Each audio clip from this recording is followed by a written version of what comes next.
পরম করুণাময় মহান আল্লাহ তাআলার নামে শুরু করছি, যিনি অত্যন্ত মেহেরবান। যখন নবী করিম সাল্লাল্লাহু আলাইহি ওয়াসাল্লামের বয়স ৮ বছর ৮ মাস, তখন তার দাদা আব্দুল মুত্তালিব ইন্তেকাল করেন। দাদার ইন্তেকালের পর নবী করিম সাল্লাল্লাহু আলাইহি ওয়াসাল্লাম তার চাচা আবু তালিবের নিকটে চলে আসেন এবং ২৫ বছর বয়স পর্যন্ত চাচার সঙ্গে তার বাড়িতে অবস্থান করেন। চাচার সান্নিধ্যে কাটানো সেই দিনগুলো নবী করিম সাল্লাল্লাহু আলাইহি ওয়াসাল্লামের জীবনের এক বিশেষ স্মৃতিময় দিন ছিল। নবী করিম সাল্লাল্লাহু আলাইহি ওয়াসাল্লামের চাচা আবু তালিব তাকে নিজের সন্তানের মতোই লালন পালন করেছিলেন। যখন নবী করিম সাল্লাল্লাহু আলাইহি ওয়াসাল্লামের বয়স ছিল প্রায় ৯ থেকে ১০ বছর, তখন তার চাচা আবু তালিব ব্যবসার জন্য একটি দীর্ঘ সফরের পরিকল্পনা করেছিলেন। এই সফরটি ছিল সিরিয়ার উদ্দেশ্যে। সিরিয়া তৎকালীন সময়ে শাম নামে পরিচিত ছিল। এই সফরটি ছিল বিশেষভাবে গুরুত্বপূর্ণ, কারণ মক্কা থেকে শাম দেশের দূরত্ব অনেক বেশি ছিল এবং মরুভূমির তীব্র গরমের মধ্যে এই পথ পাড়ি করা ছিল অত্যন্ত কঠিন এবং বিপজ্জনক। তবে ব্যবসায়িক দিক থেকে এটা ছিল একদম উপযুক্ত সময়ে, কারণ তৎকালীন পরিস্থিতি অনুযায়ী এই বাণিজ্য সফর ছিল খুবই লাভজনক। আবু তালিব ছিলেন বনু হাশিম গোত্রের প্রধান এবং তার উপর সম্পূর্ণ পরিবারের দায়িত্ব ছিল। তিনি কাবার মেহমানদের সমস্ত খরচ বহন করতেন এবং পরিবারের ভরণ পোষণের জন্য অর্থ উপার্জন করা ছিল তার প্রধান কাজ। তাই তিনি এই বাণিজ্য সফরটিকে অত্যন্ত মনে করেছিলেন, কারণ এই বাণিজ্য সফর তাকে আর্থিক সচ্ছলতা এনে দেবে এবং পরিবারের ভরণ পোষণ করা তার জন্য সহজ হবে। তবে যখন আবু তালিব বাণিজ্য সফরের প্রস্তুতি নিচ্ছিলেন, তখন তার পরিবারের অন্যান্য সদস্যরা অবাক হয়ে দেখলেন আবু তালিব এমনভাবে প্রস্তুতি নিচ্ছেন যেন তিনি তার ভাতিজা মুহাম্মদকে সঙ্গে নিতে চান। তারা অবাক হয়ে আবু তালিবকে প্রশ্ন করলেন, হে আবু তালিব, তোমার পরিকল্পনা আমরা জানতে চাই। তুমি কি তোমার এতিম ভাতিজাকে সঙ্গে নিয়ে যাবে? আবু তালিব কোনো রকম চিন্তাভাবনা না করেই বললেন, নিশ্চয় আমি আমার ভাতিজাকে সঙ্গে নিয়ে যাব। আবু তালিবের এই উত্তরে পরিবারের সদস্যরা আরও চিন্তিত হয়ে পড়লেন। তারা বললেন, তুমি কি পাগল হয়ে গেছ? এই পথ এতটাই বিপজ্জনক যে একজন যুবকের জন্য এই পথে যাত্রা করা অত্যন্ত কঠিন। তুমি কিভাবে ৯ থেকে ১০ বছর বয়সী একজন বালককে এমন কষ্টকর ও বিপজ্জনক সফরে সঙ্গে নিয়ে যাবে?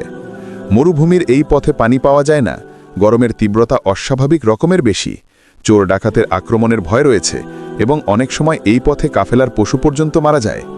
এই সমস্ত কিছু জানার পরেও তুমি কিভাবে বালক মোহাম্মদকে সঙ্গে নিয়ে যাওয়ার পরিকল্পনা করলে? আবু তালিব তার পরিবারের সদস্যদের উদ্বেগকে উপেক্ষা করে তার সিদ্ধান্তেই অটল রইলেন। তিনি জানতেন নবী করিম সাল্লাল্লাহু আলাইহি ওয়াসাল্লাম তখনও বালক। তবে আবু তালিব বিশ্বাস করতেন যে নবী করিম সাল্লাল্লাহু আলাইহি ওয়াসাল্লামের মধ্যে এক অদৃশ্য শক্তি ও সহনশীলতা রয়েছে। এই অদৃষ্ট শক্তির কারণেই নবী করিম সাল্লাল্লাহু আলাইহি ওয়াসাল্লাম এই কঠিন পথ অতিক্রম করতে পারবেন এবং এই বিশ্বাসের কারণেই তিনি নবী করিম সাল্লাল্লাহু আলাইহি ওয়াসাল্লামকে এই বিপজ্জনক সফরে সঙ্গে নেওয়ার ব্যাপারে মনস্থির করেছিলেন। আবু তালিব তার পরিবারের সদস্যদেরকে বললেন, আমি আমার ভাতিজা মুহাম্মদকে সঙ্গে নিয়ে যাব। তোমাদের মধ্যে এমন কে রয়েছে যার নিকট আমি নিশ্চিন্তে মুহাম্মদের দায়িত্ব অর্পণ করতে পারবো? তোমরা জানো না, আমার কাছে আমার প্রাণের থেকেও বেশি মূল্যবান আমার ভাতিজা। আমার মন তখনই হবে এবং নিশ্চিন্ত হবে যখন আমার ভাতিজা আমার সঙ্গেই থাকবে। আমার ভাতিজা মুহাম্মদ আমার নিকট একটি আমানত, যে আমানত আমার পিতা আব্দুল মুত্তালিব আমাকে সঁপে দিয়েছেন।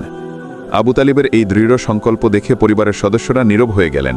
তারা আর কিছু বলার সাহস পেলেন না। আবু তালিবের এই কথা শোনার পর তারা বুঝতে পারলেন যে তিনি নিজের সিদ্ধান্ত থেকে এক চুলও লড়বেন না। আবু তালিব খুব ভালোভাবেই জানতেন, তিনি যদি নবী করিম সাল্লাল্লাহু আলাইহি ওয়াসাল্লামকে মক্কায় রেখে আসেন, তবে শত্রুরা হয়তো তার কোনো ক্ষতি করতে পারে। পরিবারের সদস্যরা যতই তাকে রক্ষা করার চেষ্টা করুক না কেন, শত্রুদের অপকৌশলের সঙ্গে তার পরিবারের সদস্যরা কুলিয়ে উঠতে পারবে না। সাধারণভাবে শিশু বা বালকদের প্রতি নজর রাখতে হয়, তারা যেন পথ ভুল না করে অথবা কোনো জানোয়ার আক্রমণ করতে না পারে কিংবা কেউ তাকে অপহরণ করতে না পারে। কিন্তু নবী করিম সাল্লাল্লাহু আলাইহি ওয়াসাল্লাম সাধারণ কোনো বালক ছিলেন না। সুবহানাল্লাহ! আবু তালিব জানতেন সাধারণ কোনো বিপদ নবী করিম সাল্লাল্লাহু আলাইহি ওয়াসাল্লামকে কাবু করতে পারবে না, কিন্তু ইয়াহুদি, খ্রিস্টান এবং অন্যান্য শত্রুরা তাকে হত্যা করার চেষ্টা করতে পারে। এমন পরিস্থিতি সৃষ্টি হলে কে তাকে রক্ষা করবে? সমস্ত দিক বিবেচনা করে আবু তালিবের নিকট মনে হলো, এটাই একমাত্র পথ, আমি মুহাম্মদকে সঙ্গে নিয়ে যাব, এছাড়া আর কোনো উপায় অবশিষ্ট নেই। তবে তার মনে কিছুটা সংশয়ও ছিল, কারণ তিনি ভাবছিলেন এই সফর কতটা কষ্টকর হতে পারে। এই সফরের দখল মুহাম্মদ সহ্য করতে পারবে তো? কিন্তু শেষ পর্যন্ত আর কোনো বিকল্প না দেখে তিনি তার সিদ্ধান্তেই অটল রইলেন। সর্বোচ্চ সতর্কতা অবলম্বন করে উটের জন্য একটি আরামদায়ক মখমল তৈরি করা হলো, যাতে নবী করিম সাল্লাল্লাহু আলাইহি ওয়াসাল্লামের সফর আরামদায়ক হয়। এরপর কাফেলাটি মক্কা থেকে শাম দেশের উদ্দেশ্যে রওনা হয়ে গেল। আবু তালিব কিছুটা দুশ্চিন্তায় পড়ে গিয়েছিলেন। তিনি জানতেন কিছু দূর যাবার পরে মরুভূমির এলাকা শুরু হবে। সেখানে বিশাল রুক্ষ পর্বতমালা রয়েছে এবং সূর্যের প্রচণ্ড তাপে মনে হবে যেন শরীরের চামড়া পুড়ে যাচ্ছে। সহজে পানির দেখা পাওয়া যাবে না। এই বালক বয়সে মোহাম্মদ এই কষ্ট সহ্য করতে পারবে কিনা এটা ভেবেই তিনি খুব ভয় পাচ্ছিলেন। এইদিকে প্রচণ্ড গরম আর তীব্র দাবদাহে যেন ছাই হয়ে যাচ্ছিল সমস্ত মরুভূমি। চারপাশে এক অদ্ভুত নিস্তব্ধতা ছিল। আবু তালিব মনে মনে একটাই চিন্তা করছিলেন, আর সেটা হচ্ছে তিনি যদি সঠিকভাবে দায়িত্ব পালন না করতে পারেন তবে কি হতে পারে। কিন্তু কিছুটা পথ এগোনোর পর তার মনোভাব পুরোপুরি বদলে গেল। এই যাত্রায় এমন কিছু ঘটনা ঘটতে থাকল যা তার সমস্ত দুশ্চিন্তাকে দূর করে দিল। চলেছিল যা তিনি কখনো কল্পনাও করতে পারেননি। আবু তালিব অনুভব করছিলেন ধীরে ধীরে চারপাশের পরিবেশ বদলে যাচ্ছে। প্রচণ্ড গরম, তীব্র তাপ এবং মরুভূমির প্রচণ্ড রোদের মধ্যে তার ভাতিজা মোহাম্মদ সাল্লাল্লাহু আলাইহি ওয়াসাল্লামের মাথার উপর এক টুকরো মেঘের ছায়া নেমে এসেছে। এই মেঘ যেন মোহাম্মদ সাল্লাল্লাহু আলাইহি ওয়াসাল্লামের জন্য রহমতের ছায়া তৈরি করেছে। সেই ছায়া শুধুমাত্র মোহাম্মদ সাল্লাল্লাহু আলাইহি ওয়াসাল্লামের নয়, বরং সমগ্র কাফেলার উপরেও পড়েছিল। আবু তালিব অবাক হয়ে লক্ষ্য করলেন সেই মেঘের খণ্ড মোহাম্মদ সাল্লাল্লাহু আলাইহি ওয়াসাল্লামের সঙ্গে সঙ্গে তাদের পুরো কাফেলাকেও ছায়া দিচ্ছে, এবং সেই সঙ্গে অদ্ভুত এক ঠান্ডা বাতাস চারদিকে ছড়িয়ে পড়ছে, যেন মাথার উপর বরফের টুকরো ভেসে চলেছে। মরুভূমির এই কঠিন পরিবেশে সাধারণত রাতে বিশ্রাম নেওয়া হয় এবং দিনের বেলাতেও কিছুক্ষণ বিশ্রাম নিতে হয়। সেখানে এক অদ্ভুত ঘটনা ঘটেছিল। কাফেলাটি যখন পথ চলছিল, আবু তালিব লক্ষ্য করলেন তাদের যাত্রাপথের এক জায়গায় বিশ্রাম নেওয়ার মুহূর্তে মরুভূমির শুকনা স্থানে একের পর এক সবুজ বৃক্ষ জন্ম নিচ্ছিল।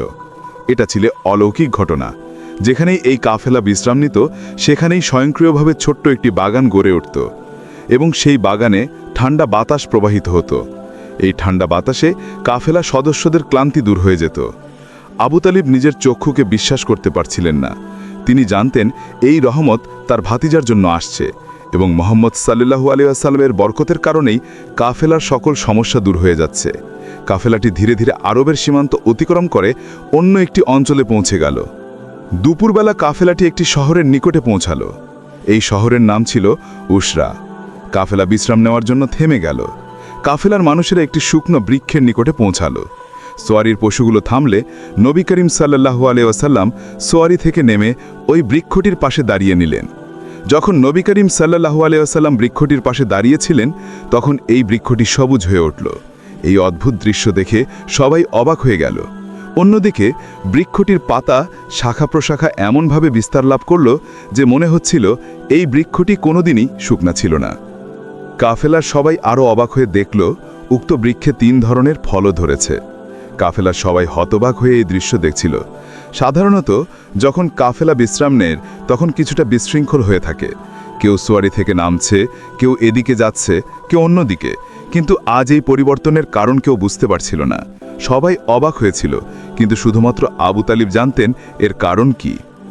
এরপর আবু তালিব লক্ষ্য করলেন বৃক্ষটির খুব কাছেই একটি ছোট্ট কূপ রয়েছে। এই কূপটি শুকিয়ে গিয়েছিল অনেক আগে, কিন্তু আজ সেই কূপটি ছিল পানিতে পরিপূর্ণ। বৃক্ষটি সবুজ হয়ে ওঠার পর সেই কূপটি আবার পানিতে ভরে গেল। কাফেলার সদস্যরা সেই পানি পান করে তাদের তৃষ্ণা নিবারণ করতে লাগলেন। কাছেই একটি গির্জা ছিল। সেই গির্জায় বুহাইরা নামক একজন পাদ্রী বসবাস করতেন। বুহাইরা অত্যন্ত পবিত্র এবং একনিষ্ঠ একজন উপাসক ছিলেন। তিনি বহু বছর ধরে তার গির্জা থেকে বের হননি। আজ যখন তিনি উপাসনা মগ্ন ছিলেন, হঠাৎ একটি অনুভূতি তাকে আচ্ছন্ন করে ফেলল। তার মনে হতে লাগলো এই গির্জায় অস্বাভাবিক কিছু একটা ঘটেছে। বুহাইরার এমন অনুভূতি হচ্ছিল যেন ভূমিকম্প হচ্ছে এবং এই গির্জাটা কাঁপছে। বুহাইরা তৎক্ষণাৎ বাহিরে গেলেন। তিনি দূরে তাকিয়ে দেখলেন মরুভূমির একটা জায়গার পরিবেশ তার কাছে অন্যরকম মনে হলো। তাওরাতের অভিজ্ঞ পণ্ডিত বুহাইরা বুঝতে পারলেন এটা কোনো সাধারণ ঘটনা হতেই পারে না। বুহাইরা বুঝতে পারলেন তিনি যে শুভ সময়টার জন্য এতদিন ধরে অপেক্ষা করছিলেন, সেই শুভ মুহূর্তটি তার সামনে উপস্থিত হয়েছে। বুহাইরা আরও মনোযোগ দিয়ে মরুভূমির দিকে দৃষ্টিপাত করলেন। এমন সময় তার চোখের সামনে 3টি অলৌকিক ঘটনা ঘটল। তিনি যা দেখতে পেলেন তা ছিল একেবারে অবিশ্বাস্য। আকাশে একটা মেঘের টুকরো ভেসেছিল, অথচ তখন ছিল দুপুর। সূর্য তার সমস্ত শক্তি দিয়ে তাপ বিকিরণ করছিল এবং তখন গরমের মৌসুম চলছিল। এমন সময় মেঘ দেখতে পাওয়ার কোনো সম্ভাবনাই ছিল না। তিনি অবাক হয়ে সেই বৃক্ষটিকে দেখলেন। সেই বৃক্ষটি সবুজ হয়ে গেছে এবং বৃক্ষটির শাখায় 3 ধরনের ফল ঝুলছিল। বৃক্ষটির মধ্যে একটি আশ্চর্য ব্যাপার ছিল। বৃক্ষটিতে একসঙ্গে 3 ধরনের ফল ছিল। একটি বৃক্ষে 3 ধরনের ফল, এটা অলৌকিক ঘটনা ছাড়া আর কি বা হতে পারে। এরপর বুহাইরা আরও একটি অবাক করা দৃশ্য দেখতে পেলেন। বৃক্ষটির কাছে যে কূপটি ছিল সেটা পানিতে পরিপূর্ণ হয়ে গেছে। এই কূপটি অনেক বছর আগেই শুকিয়ে গিয়েছিল। এই অলৌকিক ঘটনা দেখে বুহাইরা বুঝতে পারলেন যে মানুষটার জন্য তিনি এতদিন ধরে অপেক্ষা করছিলেন সেই মানুষটি চলে এসেছে। এই নিদর্শনগুলো দেখে তিনি নিশ্চিত হলেন এই বালকই সেই বালক যার জন্য তিনি বহু বছর ধরে অপেক্ষা করছিলেন। বুহাইরা খুব দ্রুত গির্জায় ফিরে গেলেন এবং নিজ হাতে খাবার প্রস্তুত করলেন। যদিও খাবারের পরিমাণ খুবই সামান্য ছিল, কিন্তু বুহাইরা 5টি নিদর্শন দেখতে পেয়েছিলেন। এবার তিনি সর্বশেষ নিদর্শনটি দেখতে চাইলেন। খাবার প্রস্তুত করার পর বুহাইরা আবারও বাহিরে চলে আসলেন এবং কাফেলাকে উদ্দেশ্য করে রওনা হলেন। কাফেলাটি তখন বিশ্রাম নিচ্ছিল। বুহাইরা মুহাম্মদ সাল্লাল্লাহু আলাইহি ওয়াসাল্লামের নিকটে পৌঁছে গেলেন। তবে বুহাইরা জানতেন এই বালক একা নন, এর সঙ্গে একজন রক্ষকও রয়েছেন। যখন বুহাইরা মুহাম্মদ সাল্লাল্লাহু আলাইহি ওয়াসাল্লামের নিকটে আসলেন তখন আবু তালিব তৎক্ষণাৎ এগিয়ে আসলেন, কারণ মুহাম্মদ সাল্লাল্লাহু আলাইহি ওয়াসাল্লামের নিরাপত্তা নিশ্চিত করা ছিল আবু তালিবের দায়িত্ব।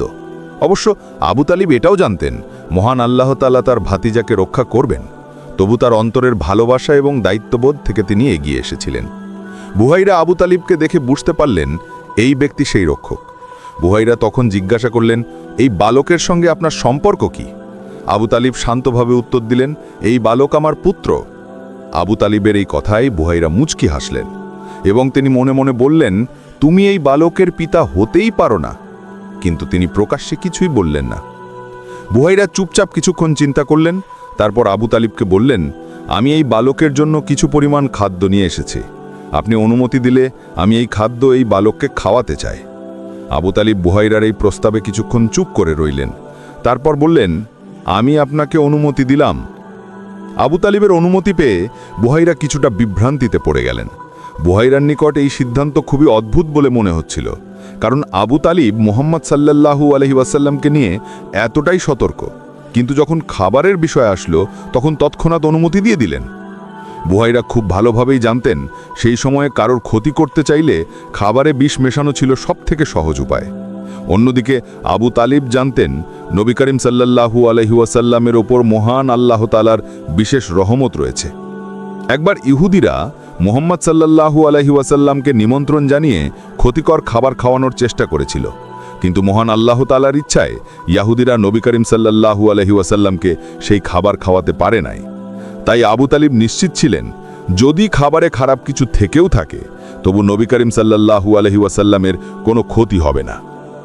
আবু তালিবের অনুমতি পেয়ে বুহাইরা নবী করিম সাল্লাল্লাহু আলাইহি ওয়াসাল্লামকে খাবার গ্রহণ করতে বললেন। মুহাম্মদ সাল্লাল্লাহু আলাইহি ওয়াসাল্লাম বুহাইরাকে বললেন, আমি তো একা নই, আমার সঙ্গে আমার সঙ্গীরা রয়েছেন, তাদেরকে বাদ দিয়ে এই খাবার আমি একা গ্রহণ করব না। নবী করিম সাল্লাল্লাহু আলাইহি ওয়াসাল্লামের এই কথায় বুহাইরা কিছুটা শঙ্কিত হয়ে গেলেন, কারণ তিনি খুবই কম খাবার প্রস্তুত করেছিলেন। কারণ এত বড় কাফেলার সবাইকে খাওয়ানোর মতো খাবার প্রস্তুত করা তার পক্ষে সম্ভব ছিল না।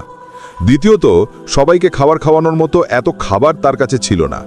কিন্তু যখন মুহাম্মদ সাল্লাল্লাহু আলাইহি ওয়াসাল্লাম তার সঙ্গীদের কথা বললেন তখন বুহাইরা চিন্তিত হয়ে পড়লেন। বুহাইরা তখন নবী করিম সাল্লাল্লাহু আলাইহি ওয়াসাল্লামকে বললেন, আমার এত ক্ষমতা নেই যে আমি সবার জন্য খাবার প্রস্তুত করতে পারবো। তখন মুহাম্মদ সাল্লাল্লাহু আলাইহি ওয়াসাল্লাম বললেন, আপনি এত পেরেশান হবেন না, আপনি শুধুমাত্র এতটুকু অনুমতি দিন, আমি যাকে ইচ্ছা এই খাবার খাওয়াতে পারবো। বুহাইরা কিছুক্ষণ ভেবে বললেন, আমি আপনাকে অনুমতি দিলাম। মুহাম্মদ সাল্লাল্লাহু আলাইহি ওয়াসাল্লাম তখন কাফেলার সবাইকে ডাকলেন এবং বললেন, তোমরা সবাই আমার সঙ্গে এই খাবার গ্রহণ করো। মুহাম্মদ সাল্লাল্লাহু আলাইহি ওয়াসাল্লামের এই আমন্ত্রণে কাফেলার সবাই খাবার খেতে বসে গেল। বুহাইরা অবাক হয়ে দেখতে লাগলেন যে বালকের জন্য তিনি এতদিন যাবৎ অপেক্ষা করছিলেন সেই বালক মহান আল্লাহ তাআলার অশেষ রহমত নিয়ে তার সামনে উপস্থিত হয়েছে। খাবার গ্রহণ করার পর কাফেলার 170 জন মানুষ একসঙ্গে দাঁড়িয়ে বলল, আমরা যাত্রাপথেই প্রথমবারের মতো পেট ভরে খাবার খেয়েছি। বুহাইরার জন্য এটা ছিল অনেক বড় একটা লক্ষণ। এই ঘটনার পর তিনি পরিপূর্ণভাবে নিশ্চিত হলেন এই বালকই সেই বালক। এইবার বুহাইরা ধীরে ধীরে আবু তালিবের কাছে এসে আবারও প্রশ্ন করলেন, এই বালকের সঙ্গে আপনার সম্পর্ক কি? আবু তালিব বললেন, আগেও তো একবার বলেছি এই বালক আমার পুত্র। বুহাইরা বললেন, অসম্ভব, এই বালক কোনোভাবেই আপনার পুত্র হতেই পারে না। এই বালকের পিতা জীবিত থাকার কথাই না। এই বালকের জন্মের 6 মাস পূর্বেই এই বালকের পিতার ইন্তেকাল হওয়ার কথা। আবু তালিব বললেন, আপনি কিভাবে জানতে পারলেন? আমি জানি না, তবে এটা সত্য। সে আমার ভাতিজা, এবং আমার ভাতিজার জন্মের 6 মাস পূর্বেই আমার ভাই ইন্তেকাল করেছেন। বুহাইরা আরও বললেন, এই বালকের 6 বছর বয়সে তার মা ইন্তেকাল করার কথা। আবু তালিব এবার অবাক হয়ে বললেন, আপনার ধারণা সম্পূর্ণ সত্য। বুহাইরা তখন উত্তেজিত হয়ে পড়লেন। তিনি বললেন, হে আবু তালিব, মহান আল্লাহ তাআলার কসম, যদি আপনি এই বালকের সত্যিকারের পরিচয় জানতেন, তবে আপনি কখনোই এই বালককে ঘর থেকে বাহিরে বের করতেন না। বুহাইরা আরও বললেন, সারা পৃথিবীর ইহুদিরা এই বালকের সন্ধান করছে, এবং যদি তারা কোনোভাবে এই বালকের সন্ধান পেয়ে যায়, তবে তারা তাকে হত্যা করে ফেলবে। এরপর বুহাইরা আবু তালিবের হাত ধরে বললেন, আমি আপনাকে মিনতি করছি, আপনি এই বালককে কঠোর নিরাপত্তার মাধ্যমে বাড়িতে পাঠিয়ে দিন, এবং সাবধান, তাকে বাইরে বের হতে দেবেন না যতক্ষণ না পর্যন্ত সে নিজের নবুয়াতের ঘোষণা দেয়। এই ঘটনাটি ছিল শাম দেশে যাওয়ার পথে। তারপর তারা তাদের যাত্রা চালিয়ে গেলেন এবং একসময় শাম দেশের রাজধানীতে প্রবেশ করলেন। আবু তালিবের ভাষ্যমতে, যখন আমার ভাতিজা শাম দেশের রাজধানীতে প্রবেশ করল, আমি যেন আকাশ থেকে একটি উজ্জ্বল চাঁদকে মাটিতে নেমে আসতে দেখলাম। সমস্ত শহর প্রশান্তিময় আলোতে পরিপূর্ণ হয়ে গেছে। এই প্রশান্তিময় আলোতে সমস্ত মানুষ ঘর থেকে বেরিয়ে আসে। তারা অবাক হয়ে দেখছিল, মক্কা থেকে আসা এক কাফেলাতে একজন যুবক রয়েছেন, যার মুখমণ্ডল থেকে আলো বের হচ্ছে, এবং এই আলোতে সমগ্র শহর পরিপূর্ণ হয়ে গেছে। শহরের মানুষেরা এই যুবকের চারপাশে জমায়েত হয়ে গেল। এটা ছিল একটি বড় শহর, যেখানে পৃথিবীর বিভিন্ন প্রান্ত থেকে কাফেলা আসত। সাধারণত প্রত্যেকটা কাফেলার মানুষেরা চেষ্টা করত পণ্য বিক্রি করার জন্য ক্রেতাকে আকর্ষণ করতে, কিন্তু এবার এক বিপরীত ঘটনা ঘটে গেল। শহরের মানুষ এমনভাবে উৎসাহিত হয়ে উঠেছিল যে তারা সবাই এই কাফেলার নিকটে চলে আসলো, এবং মুহূর্তের মধ্যে তাদের সমস্ত মালামাল বিক্রি হয়ে গেল। যে মালামাল বিক্রি করতে 1 মাস লাগার কথা, সেখানে তারা মাত্র 1 দিনের মাথায় সমস্ত মাল বিক্রি করে ফেলল। সব মাল বিক্রি করার পর তারা নতুন পণ্য কিনে আবার তাদের উট বোঝাই করে ফেলল। এই কাফেলা আবারও তাদের যাত্রা শুরু করল। কিছুটা পথ এগিয়ে যাওয়ার পর তারা শামের আরেকটি শহরে এসে পৌঁছল। এই শহরে খ্রিস্টানদের সবচেয়ে বড় রাহিব উপস্থিত ছিলেন, যাকে আজকের দিনে পোপের মতোই সম্মান দেয়া হতো। সেই খ্রিস্টান রাহিব আবু তালিবের নিকটে গিয়ে বললেন, আমার একটি অনুরোধ আপনাকে রাখতেই হবে, তা হলো এই যুবকের কাঁধের অংশ থেকে কাপড়টা একটু সরিয়ে দিন। এটা বলেই খ্রিস্টান রাহিব আবু তালিবের হাত ধরে ফেললেন এবং বললেন, দয়া করে আমার এই অনুরোধ প্রত্যাখ্যান করবেন না। খ্রিস্টান রাহিবের এই কাতর অনুরোধে আবু তালিব সম্মতি দিলেন এবং কাপড় সরিয়ে দিলেন।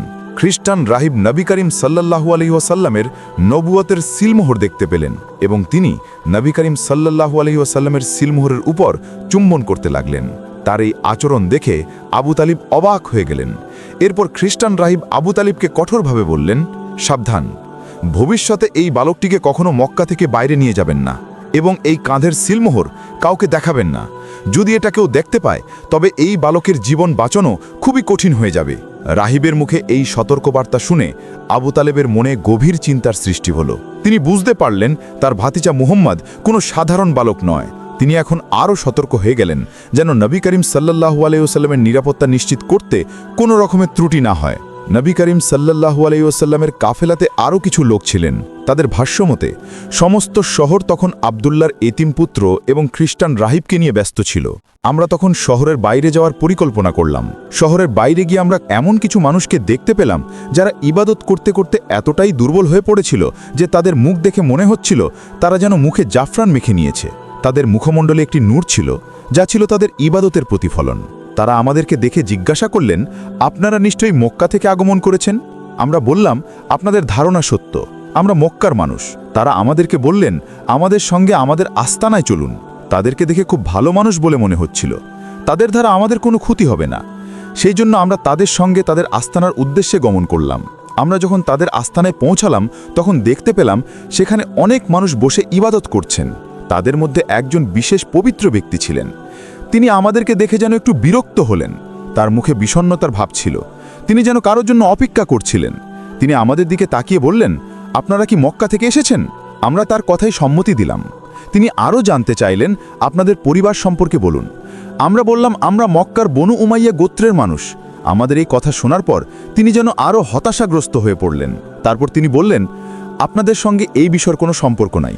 তারপর তিনি বললেন, আমরা খোঁজ করছিলাম বনু হাসিম গোত্রের কাউকে। তার এই কথার জবাবে আমরা বললাম, বনু হাসিম গোত্রের আবু তালিব এবং তার এতিম ভাতিজা আমাদের সঙ্গে মক্কা থেকে আগমন করেছেন। এতিম বালকটির নাম আমরা জানি না, তাই আমরা তাকে এতিম আব্দুল মুত্তালিব বলে ডাকি। আমাদের এই কথা শুনে সেই বয়স্ক খ্রিস্টান রাহিব উত্তেজিত হয়ে উঠলেন। তার চোখে আমরা বিস্ময়ের ঝলক দেখতে পেলাম। তিনি চিৎকার করে বলতে লাগলেন, সেই মহামানব এই দুনিয়ার বুকে আগমন করেছেন। মহান আল্লাহ তাআলা তার রহমতের সমস্ত দরজা খুলে দিয়েছেন। পৃথিবীতে একটি নতুন যুগের সূচনা হয়ে গেছে। অত্যন্ত আনন্দের সাথে সেই বৃদ্ধ রাহিব আমাদের নিকটে এসে বললেন, আমি একটাবারের জন্য সেই বালকটিকে দেখতে চাই। তার কণ্ঠে অসীম আগ্রহ এবং মিনতি ছিল। তার এই আগ্রহ দেখে আমরা খুবই অবাক হয়ে গেলাম। তাকে বললাম, সেই বালকটি বর্তমানে এই শহরেই রয়েছে, আপনি ইচ্ছা করলেই তাকে দেখতে পারবেন। তিনি আমাদেরকে সঙ্গে নিয়ে শহরের উদ্দেশ্যে রওনা হলেন। তখন আমাদের মনে একটি প্রশ্ন ঘুরপাক খাচ্ছিল। আমরা ভাবছিলাম, কেন এই বৃদ্ধ আবদুল্লার এতিম বালককে দেখার জন্য এতটা উদ্গ্রীব হয়ে গেলেন। বেশ কিছুক্ষণ পর আমরা কাফেলার নিকট পৌঁছে গেলাম এবং কাফেলায় থাকা অন্য একজন মানুষকে দেখিয়ে বললাম, আপনি যার কথা বলেছিলেন এটাই সেই ব্যক্তি। রাহিব আমাদের দেখানো সেই ব্যক্তিকে এক পলক দেখেই বললেন, এটা সেই বালক হতেই পারে না। তিনি আমাদের হয়তো আরও কিছু বলতেন। ঠিক এই সময় আকস্মিকভাবেই তিনি বালক মোহাম্মদ সাল্লাল্লাহু আলাইহি ওয়াসাল্লামকে দেখতে পেলেন। খ্রিস্টান রাহিব আবদুল্লার এতিম পুত্রকে দেখে চিৎকার করে উঠলেন এবং তিনি বললেন, যতই লুকিয়ে থাকো না কেন, আমি তোমাকে চিনতে পেরেছি। এই কথা বলেই নবী করিম সাল্লাল্লাহু আলাইহি ওয়াসাল্লামের পবিত্র পা মুবারকে চুমু খেলেন। সম্মানিত রাহিবের এমন কাণ্ড দেখে আবু তালিব অবাক হয়ে গেলেন। রাহিব মোহাম্মদ সাল্লাল্লাহু আলাইহি ওয়াসাল্লামকে বুকে জড়িয়ে ধরলেন এবং তিনি বলতে লাগলেন, তুমি নবুয়ত প্রাপ্ত হওয়া পর্যন্ত যদি আমি বেঁচে থাকতে পারতাম, তবে আমি তোমার উম্মতের একজন হবার মহা সৌভাগ্য অর্জন করতে পারতাম। এটা বলেই বৃদ্ধ রাহিব মোহাম্মদ সাল্লাল্লাহু আলাইহি ওয়াসাল্লামকে আরও অনেকবার চুম্বন করলেন। তারপর রাহিব আবু তালিবকে বললেন, আমি সমস্ত কিছু আপনাকে ব্যাখ্যা করতে পারবো না, তবে আমি আপনাকে বলছি, এই বালককে খুবই সাবধানে রাখবেন। যদি আপনার গাফিলতির কারণে এই বালকের কোনো ক্ষতি হয়, তবে হাসরের ময়দানে আমি আপনাকে দোষী করে মহান আল্লাহ তাআলার নিকট নালিশ করব। আবু তালিবের ভাষ্যমতে এই বাণিজ্য সফরটি ছিল আমার জীবনের সবচেয়ে অদ্ভুত বাণিজ্য সফর। আমি সমগ্র সফরে এমন সব অলৌকিক ঘটনা ঘটতে দেখেছি যা আমি এর আগে আর কখনো দেখি নাই। এই ঘটনার 3 দিন পর আমরা মক্কার উদ্দেশ্যে যাত্রা শুরু করলাম এবং যাত্রা শেষ করে মক্কায় প্রবেশ করলাম যখন নবী করিম সাল্লাল্লাহু আলাইহি ওয়াসাল্লামের বয়স ছিল 9 বা 10 বছর। তখন তার চাচা আবু তালিবের সঙ্গে প্রথমবার এই বাণিজ্য সফরে গিয়েছিলেন। সেই সময় নবী করিম সাল্লাল্লাহু আলাইহি ওয়াসাল্লাম নবী করিম সাল্লাল্লাহু আলাইহি ওয়াসাল্লাম ছাগল ও ভেড়া চড়াতেন। তৎকালীন আরব সমাজে পশুপালন ছিল একটি সাধারণ পেশা। এই সফর থেকে ফিরে আসার পর আবু তালিব নবী করিম সাল্লাল্লাহু আলাইহি ওয়াসাল্লামকে নিয়ে নিয়মিত বাণিজ্য সফরে যেতেন এবং একটা সময় পর ব্যবসার সম্পূর্ণ দায়িত্ব নবী করিম সাল্লাল্লাহু আলাইহি ওয়াসাল্লামের ওপর অর্পণ করেন। নবী করিম সাল্লাল্লাহু আলাইহি ওয়াসাল্লাম যখন 20 বছরে পা দিলেন, তখন ফিজার যুদ্ধের 4র্থ পর্যায় শুরু হয়েছিল। প্রথমবার বদর বিন মাসুর নামক এক অহংকারী ব্যক্তি খুব তুচ্ছ একটা কারণে বনু নাসর গোত্রের এক ব্যক্তির পা কেটে দিয়েছিল। এই কারণে উভয় গোত্রের মধ্যে ভয়াবহ যুদ্ধের সূত্রপাত হয়। দ্বিতীয়বার বনি কিনার গোত্রের কিছু তরুণ বনি আমির গোত্রের এক মহিলার কাপড় ছিঁড়ে ফেলেছিল। সেই মহিলার আহ্বানে বনু আমির গোত্রের লোকেরা একত্রিত হয়ে বনি কিনার গোত্রের লোকেদের সঙ্গে যুদ্ধ শুরু করেছিল। এই যুদ্ধে উভয় পক্ষের অনেক মানুষ মারা গিয়েছিল। তৃতীয়বার বনি যশমন গোত্রের এক ব্যক্তি বনি কিনার গোত্রের এক ব্যক্তির সঙ্গে আর্থিক লেনদেন নিয়ে ঝগড়া করেছিল। এই বিরোধের কারণে উভয় গোত্রের মধ্যে যুদ্ধের সূত্রপাত করেছিল। ঐতিহাসিকগণ এই ব্যাপারে ঐক্যমত প্রকাশ করেন যে আগের 3টি যুদ্ধের সঙ্গে রাসূলুল্লাহ সাল্লাল্লাহু আলাইহি ওয়াসাল্লামের কোনো সম্পর্ক ছিল না। ফিজার যুদ্ধের 4র্থ পর্বের ঘটনা ছিল এমন। ব্যবসায় গোত্র কুরাইশদের জন্য হাজ্জাজ এবং জাহেরিনদের আগমন ছিল লাভজনক আয়ের একটি মাধ্যম। তারা বিভিন্ন স্থানে বাণিজ্য মেলার আয়োজন করেছিল, যেখানে সাধারণ ব্যবসায়ীরা আসতেন এবং তাদের নিকট থেকে আয়ের 10 ভাগ আয়কর হিসাবে আদায় করা হতো। মক্কার কুরাইশ সম্প্রদায় এই বাণিজ্য মেলা হারাম মাসে আয়োজন করত। মক্কার আইন অনুসারে যেই মাসগুলিতে চুরি, লুটপাট, প্রতিশোধ, হত্যা এবং অন্যান্য অপকর্ম নিষিদ্ধ ছিল, সেই মাসগুলিকে হারাম মাস বলা হতো।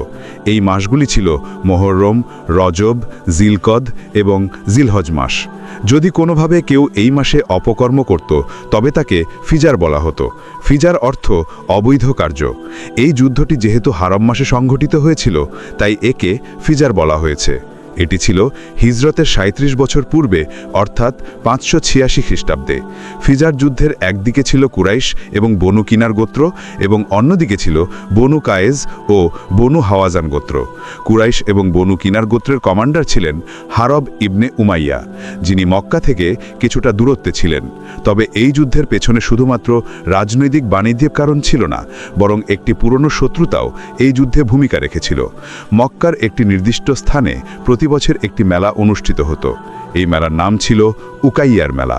এই মেলার সময়ে সমস্ত আরব গোত্র তাদের শত্রুতা ভুলে একত্রিত হতো। এই মেলার মাসটি আরবদের নিকট অত্যন্ত সম্মানিত ছিল এবং এই মাসে কোনো ধরনের যুদ্ধ বা সংঘর্ষ হতো না। এই মাসে কোনো ব্যক্তি বা কোনো গোত্রের বিরুদ্ধে আক্রমণ করা বা কোনো ধরনের অশান্তি সৃষ্টি করা ছিল নিষিদ্ধ। আরবদের জন্য এই মাসটি ছিল শান্তি এবং সম্মানের একটি মাস। এই উকাইয়ার মেলায় শুধুমাত্র ব্যবসা বাণিজ্যই হতো না, বরং সেখানে ভোগবিলাসের আয়োজনও হতো। মদ খাওয়া, জুয়া, নারী এসবই ছিল সেই মেলার মূল আকর্ষণ। কিন্তু একবার সেই মেলায় বনি কিনার গোত্রের গোত্রপ্রধান নোমান এসেছিলেন। নোমান তার গোলাম উরুয়াকে বলেছিলেন, আমার এই উটগুলোকে মাঠে চড়াতে নিয়ে যাও এবং তাদেরকে পানি পান করাও। উরুয়া উট চড়াতে মাঠে গেল, কিন্তু বনি কায়েজ গোত্রের লোকেরা দেখতে পেল উরুয়া একা উট চড়াতে। তখন তারা পুরনো শত্রুতাবশত তার ওপর হামলা করল এবং তাকে হত্যা করে ফেলল। এই খবর যখন নোমান পর্যন্ত পৌঁছে গেল, তখন তিনি অত্যন্ত হতাশ এবং রাগান্বিত হয়ে হত্যাকারী গোত্রের নিকটে যান।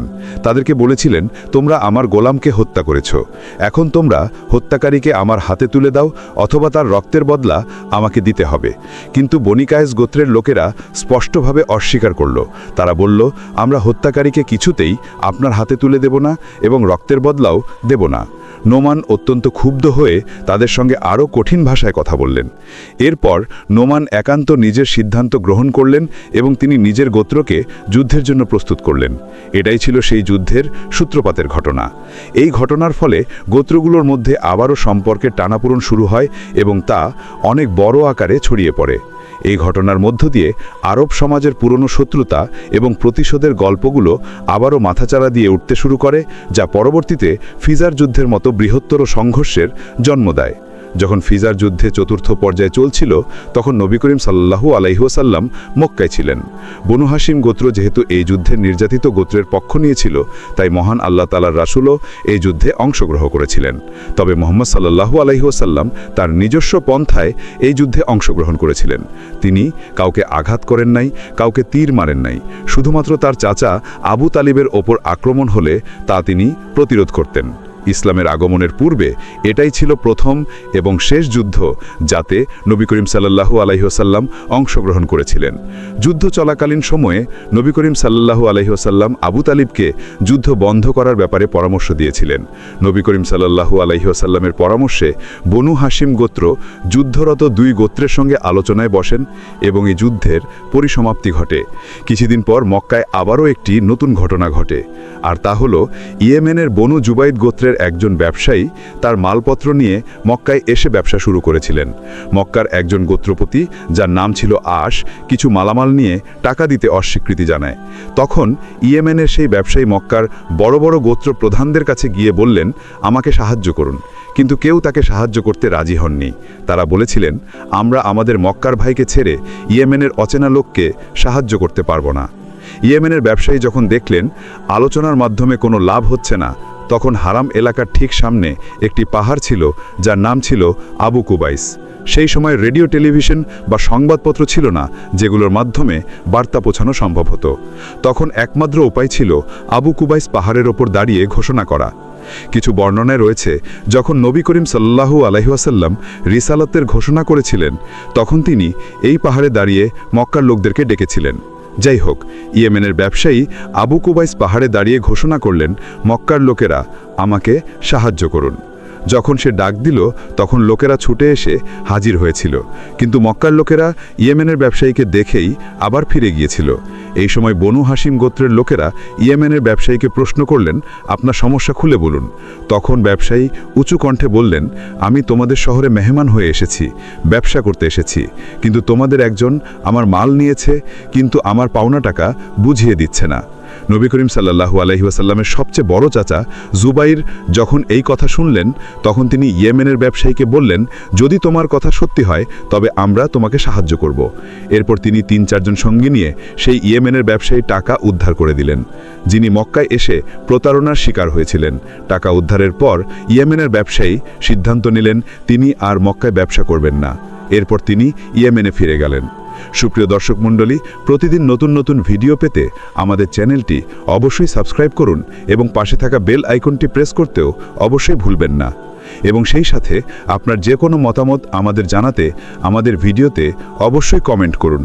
আশা করি আপনারা সবাই ভালো থাকবেন এবং সুস্থ থাকবেন। আসসালামু আলাইকুম।